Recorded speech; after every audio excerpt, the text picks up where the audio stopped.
So this morning I'm admiring my beautiful green Turbo KEI truck. This model is a DF51V, and yesterday evening we finished up on trying to work the clutch loose because it's stuck right now, so we have to unstick it. And I warmed the car up. I sprayed a few cans of WD-40 into the pressure plate housing area, and I also tried to reach in there with a screwdriver and try to pry the clutch disc free from the flywheel. And so we can just check up on that and see if that did any work overnight.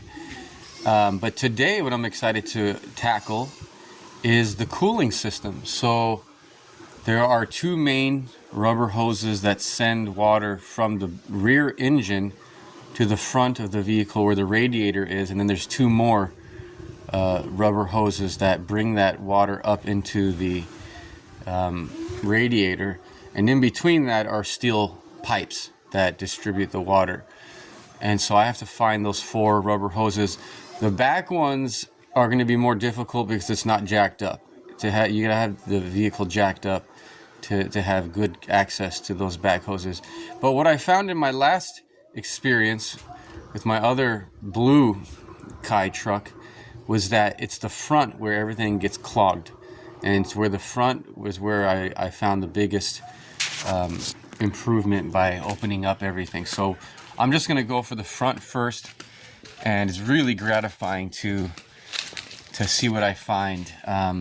On my other truck I found just large amounts of physical buildup and gunk and loose matter in there. So that's always very rewarding to see when you know you did some good to your vehicle. So let's get started. I'm going to take this bumper off, and then I have to take the radiator off. That shouldn't be too bad. And then there's the two hoses, one at the top and one at the bottom.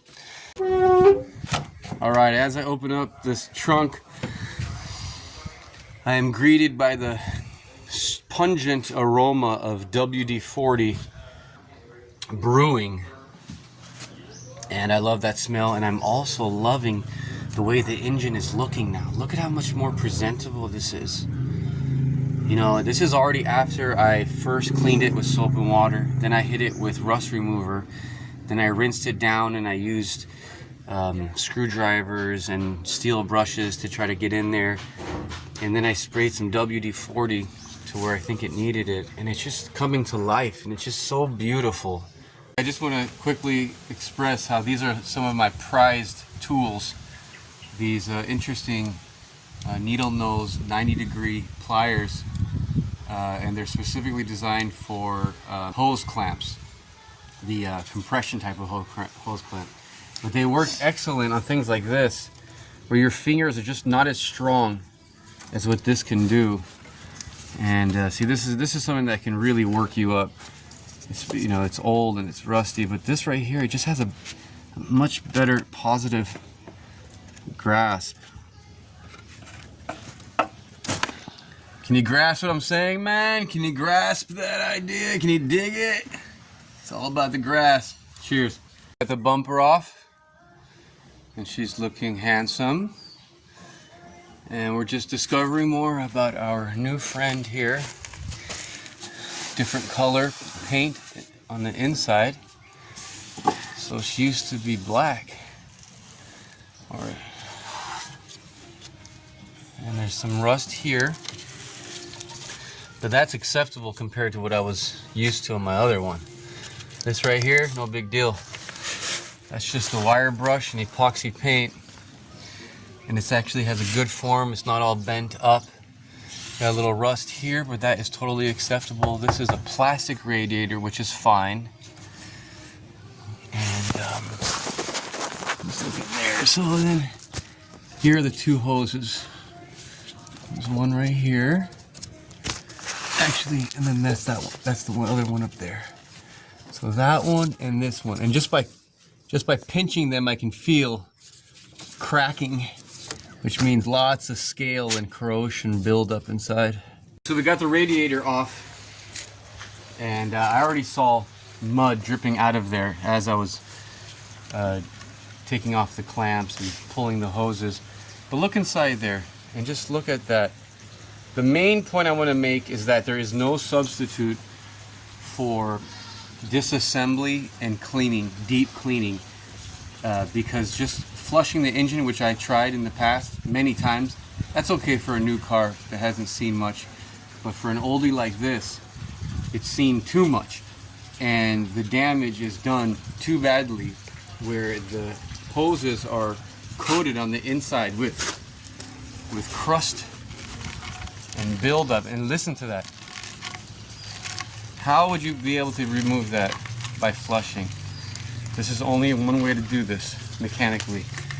Let's just see how much is coming out of here. Break it up all nice. Oh Lord, this is satisfying to see. This is pure advancement. This is pure progress in the cooling system, which is a Achilles tendon of these cars, and this is exactly why. Right here I can feel it building up, practically blocking it fully. How is this supposed to cool the engine? Check this out, guys. Wow. That's metal, okay? That's heavy metal. That's steel. And that's circulating through your engine. Okay, so I have the radiator itself turned upside down so that any of those hard metals that built up are going to be able to unstick themselves with gravity going the opposite direction this time. So let's put it into the bottom and it's going to come out the top. Look at that. Alright, so at this stage, just to try to get as much cleaning as possible, I was able to reach this thin garden hose in there, about 7-8 feet. I'm able to just action it, try to get as much as I can. That's deep clean right there.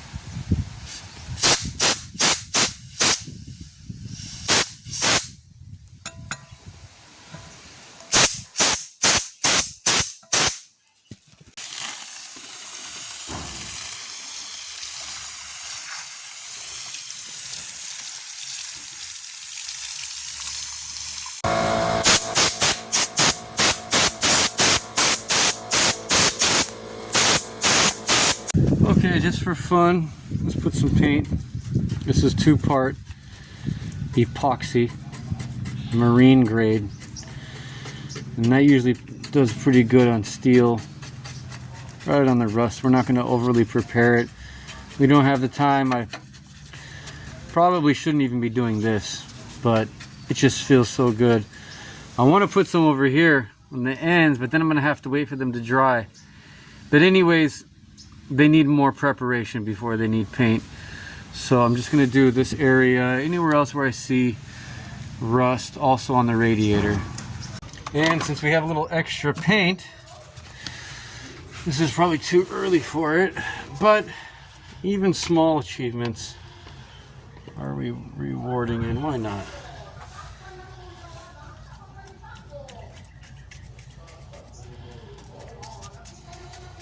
Not nice looking at all that rust.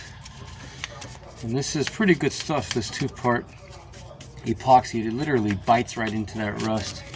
Okay, so I'm just putting on the rest of the paint. I have a little extra, so I'm going places that I didn't plan to. But what I did to extend the paint was I really diluted it a lot with paint thinner, epoxy paint thinner. And it's kind of a funny thing that's happening here.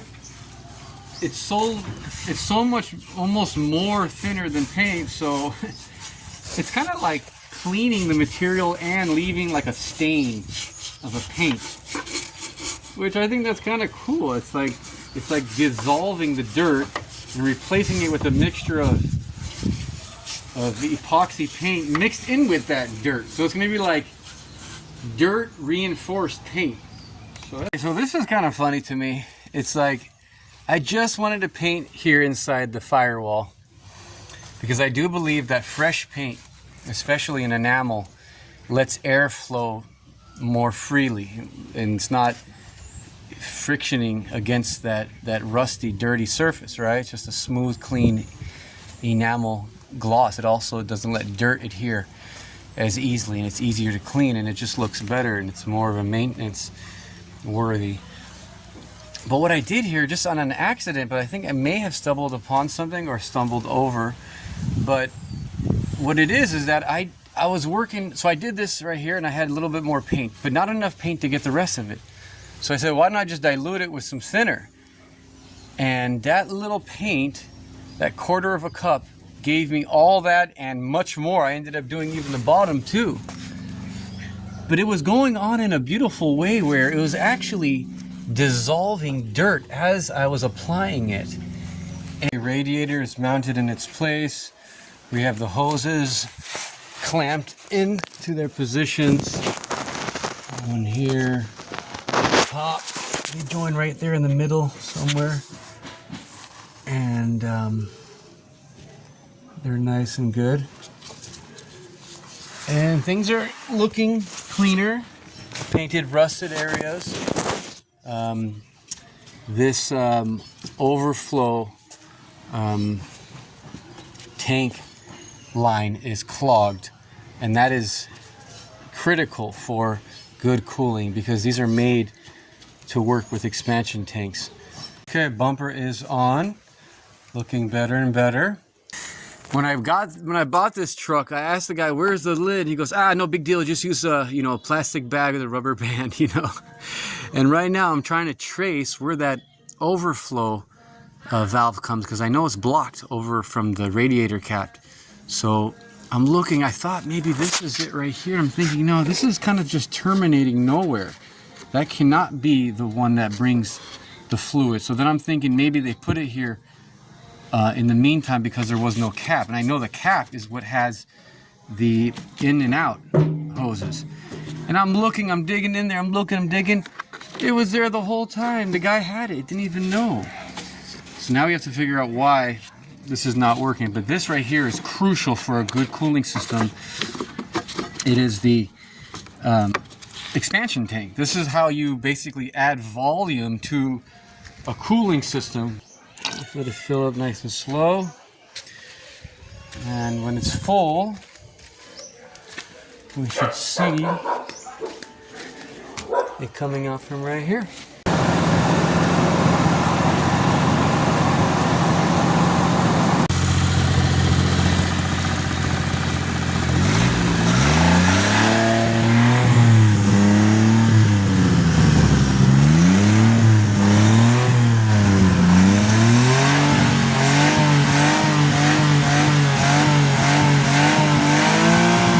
Okay, after letting the car warm up, and last night we let it soak with WD-40 in the pressure plate housing, and the whole time we've been having this stone wedged right here, and now the engine's running, the car's warm, and before we weren't able to change gears, so now we have full range. So that means that the clutch is unstuck.